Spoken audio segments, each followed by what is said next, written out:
Start more US based ఈ learning platform. మీరు కూడా స్లాట్ బుక్ చేసుకోవాలంటే ఈ నెంబర్కి కాల్ చేయండి. Hello everyone. మనకి సాధారణంగా అందరు విద్యార్థులకు ఉండేటువంటి ఒకే ఒక్క సమస్య, చదువుతున్నాను కానీ గుర్తుండడం లేదు సార్.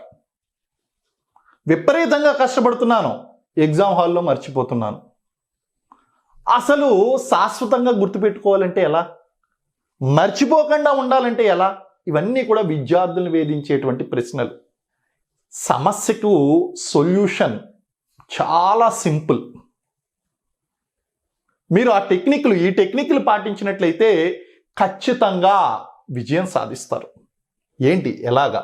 చదివింది ఎప్పటికీ గుర్తు ఉండాలంటే ఏం చెయ్యాలి? ఫస్ట్, మీకు చదివింది గుర్తు ఉండాలి అంటే కనుక జాగ్రత్తగా మీరు క్లాసులో పాఠాలు వింటున్నప్పుడు, కోచింగ్ తీసుకుంటున్నప్పుడు, వింటున్నప్పుడు చాలా జాగ్రత్తగా ఒళ్ళు దగ్గర పెట్టుకుని వినాలి. Body present, mind absent. Maximum కేసెస్లో ఇంతే.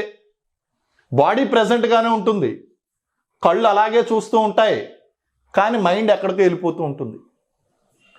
బాడీ అండ్ మైండ్ అక్కడే ప్రజెంట్గా ఉంటూ కాషియస్ అండ్ కాన్షియస్గానో conscious listening is more important. Don't hear, listen. హీరింగ్కి లిజనింగ్కి నేను చాలా సందర్భాల్లో మీకు డిఫరెన్స్ చెప్పాను. మీకు మీ యొక్క ప్రమేయం లేకుండా సౌండ్స్ మీ యొక్క చెవిలో పడితే అది హీరింగ్. లిజనింగ్ అంటే నేనేం చెప్తున్నాను అని మీరు చాలా ఏకాగ్రతగా వినడం అనేటువంటిది గుడ్ లిజనింగ్ కింద వస్తుంది. So you should be a good listener first. మీకు చదివింది శాశ్వతంగా గుర్తుండాలి అంటే, ఎప్పటికీ గుర్తుండాలంటే మంచిగా వినాలి. రెండవది, మీరు చదివినప్పుడు కానీ లేదా మీరు చదివినప్పుడు కానీ వింటున్నప్పుడు కానీ అర్థం చేసుకుంటూ వినాలి, అర్థం చేసుకుంటూ చదవాలి. మీరు చదివినటువంటి ప్రతి సెంటెన్సు, ప్రతి వర్డు కూడా మీకు మీనింగ్ తెలిసి ఉండాలి. అప్పుడే మీరు శాశ్వతంగా గుర్తుపెట్టుకోగలగాలి. Good listening and good reading. Next, revision. మీరు చదివింది ఎప్పటికీ కూడా గుర్తుండాలి అంటే కనుక weekly revision, fortnightly revision అంటే 15 రోజులకు ఒకసారి రివిజన్ చేయడం, monthly revision, quarterly revision, half yearly revision. ఇలా ఒక షెడ్యూల్ వేసుకోండి. ఆ షెడ్యూల్ వేసుకుని మీ యొక్క అవసరాన్ని బట్టి, ఆ సబ్జెక్ట్ యొక్క ఇంపార్టెన్స్ని బట్టి, మీ యొక్క గుర్తుపట్టగలిగేటువంటి క్షమతా స్థాయిని బట్టి మీరు రివిజన్ అనేటువంటి చేసుకోండి. Repeated revisions are important. అలాగే రాయడం అనేటువంటి చాలా important. Writing practice is more important. నేనేమంటాను అంటే 10 సార్లు చదవడం కన్నా ఒక్కసారి రాయడం మేలు అంటాను. ఒక్కసారి రాయడం ఈక్వలెంట్ టు 10 సార్లు చదవడం. 10 సార్లు చదవండి. సో 10 సార్లు చదవండి, ఒకసారి రాయండి, మంచి ఇదిగా ఉంటుంది. అలాగే చాలామంది చదివినప్పుడు కూడా ఒక ప్రాబ్లం ఉంటుంది. పుస్తకాన్ని చదువుతారు, పక్కన పడేస్తారు.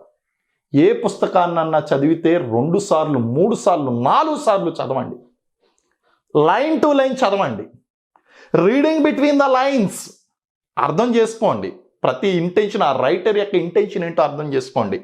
సో ఆ అర్థం చేసుకున్న దాన్ని రాయండి. ఒకసారి రాయడం ఈజ్ ఈక్వల్ టు 10 సార్లు చదవడం.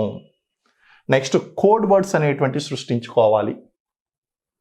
ఒక లాజికల్ కోడ్ వర్డ్ ఏది చదువుకున్నా సరే, ఇదిగో good listening, yellow, reading, good reading, revision and writing practice, code words, logical order, picturisation. చూడండి, దీన్ని ఏ విధంగా మీరు ఒక కోడ్ వర్డ్ కింద సెట్ చేయగలరు. ఈ యొక్క అంశాలను ఉపయోగించి మీరు ఏ విధమైనటువంటి కోడ్ వర్డ్స్ని సెట్ చేయగలరు అనేటువంటిది మీరు చూడండి. చూసుకుని మీకు అనుకూలంగా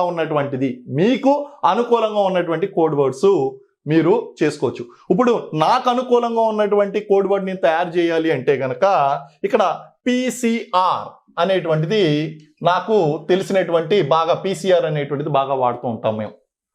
మా యొక్క డిపార్ట్మెంట్లో పీసీఆర్ అనేటువంటిది వాడతాం కాబట్టి పీసీఆర్ అలాగే పిసిఆర్, ఆ తర్వాత మనకి ఎల్ఎల్ఆర్, ఆ తర్వాత డబ్ల్యూ. సో ఇలా ఒక కోడ్ తయారు చేసుకోండి. దీన్ని నేను ఎగ్జాంపుల్గానే చెప్పాను, ఇది నాకు ఈజీ. పీసీఆర్ ఎల్ఎల్ఆర్ డబ్ల్యూ అనేటువంటి నాకు గుర్తుపెట్టుకోవడం ఈజీ. మీరు ఏ విధంగా గుర్తుపెట్టుకోగలరు అనేటువంటిది ఒకటి తయారు చేసుకుని కోడింగ్ అనేటువంటి తయారు చేసుకోండి డిఫికల్ట్గా ఉన్నటువంటి దానికి. అలాగే మైండ్ మ్యాప్స్ అనగానే ఫ్లో చార్ట్స్ అనమాట. ఫ్లో చార్ట్స్ అంటే ఏంటి? ఫస్ట్ వినడం దగ్గర నుంచి ఏం చేయాలి, అది ఏ విధంగా చేయాలి, అర్థం చేసుకుంటూ వినడం, అర్థం చేసుకుంటూ. అంటే ఫ్లో చార్ట్స్ అంటే ఇలా రాసుకోవాలి మీరు ఫ్లో చేసి. అది అయిపోయిన తర్వాత ఏం చేయాలి, రివిజన్ చేయాలి.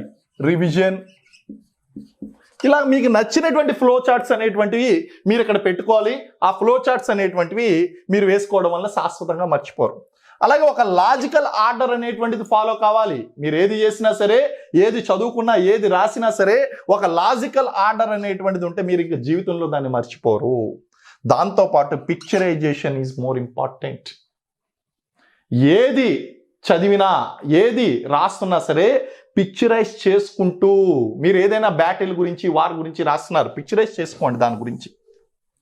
లేదా ఇండియా ఫిజికల్ సెట్టింగ్స్ గురించి మాట్లాడుతున్నారు, పిక్చరైజ్ చేసుకోండి. పిక్చరైజ్ చేసుకుని ఇదిగో భారతదేశం ఉంది, భారతదేశానికి ఇదిగో మనకి తూర్పున హిమాలయ పర్వతాలు, దక్షిణ ఇలా ఉన్నది. వెంటనే ఊహించుకోండి, ఇదిగో ఉత్తరాన్న హిమాలయ పర్వతాలు, తూర్పున బంగాళాఖాతం, దక్షిణాన్న హిందూ మహాసముద్రం, ఇక్కడ పశ్చిమాన్న అరేబియా మహాసముద్రం. ఇలాగా వింధ్యా సాత్పురా పర్వతాలు అనేటువంటి ఇక్కడ ఉన్నాయి. పశ్చిమానికి ప్రవహిస్తున్నటువంటి నదులు నర్మదా, తపతీ నదులు. ఇది భారతదేశము, దక్షిణ భారత పీఠభూమి ఏదైతే ఉందో ఈ ద్వీపకల్పం, ఇది తూర్పుకు వాలి ఉంది. ఇలా పిక్చరైజేషన్ అనేది చేసుకోండి. ఈ పిక్చరైజేషన్ చేసుకోవడం వల్ల మీకు శాశ్వతంగా గుర్తుండడం అనేటువంటి జరుగుతుంది. సో ఇక్కడ మనకి తూర్పున బంగాళాఖాతము, ఉత్తరాన ఉన్నటువంటి హిమాలయాలు, అరేబియా మహాసముద్రం, హిందూ మహాసముద్రం. ఇది బేసిక్ లెవెల్లో మనం చేసుకున్నటువంటి పిక్చరైజేషన్. ఆ జీవితంలో మీరు మర్చిపోయారా? మర్చిపోలేదు. కాబట్టి మీరు ఆ విధంగా గనక మనం గుర్తుపెట్టుకోవాలి, పిక్చరైజేషన్ ద్వారా గుర్తుపెట్టుకోవాలి. గుర్తులు ఎలా గుర్తుంటాయి? గుర్తులు అనేటువంటి చూసుకోండి. ఒక చిన్న పిక్చరైజేషన్ ఇస్తున్నాను. దిశలు మనకి గుర్తులు అనేటువంటివి కావాలి. గుర్తులు అనేటువంటివి కావాలి అంటే ఇదిగోండి, ఇది చూసుకోండి. ఇదే కదా మనం చూసుకున్నది. So news, NEWS,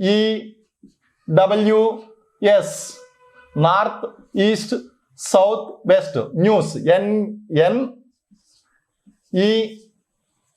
NEWS, news. ఇలాగా మీరు గుర్తులు కూడా పిక్చరైజేషన్ అనేటువంటిది మీకు శాశ్వతంగా ఉండాలి. ఇలాంటివి మీరు గుర్తుపెట్టుకుంటూ చేసినట్లయితే ఖచ్చితంగా విజయం సాధిస్తారు. చదివింది ఎప్పటికీ కూడా మీకు గుర్తు ఉంటుంది. Wish you all the best. Thank you.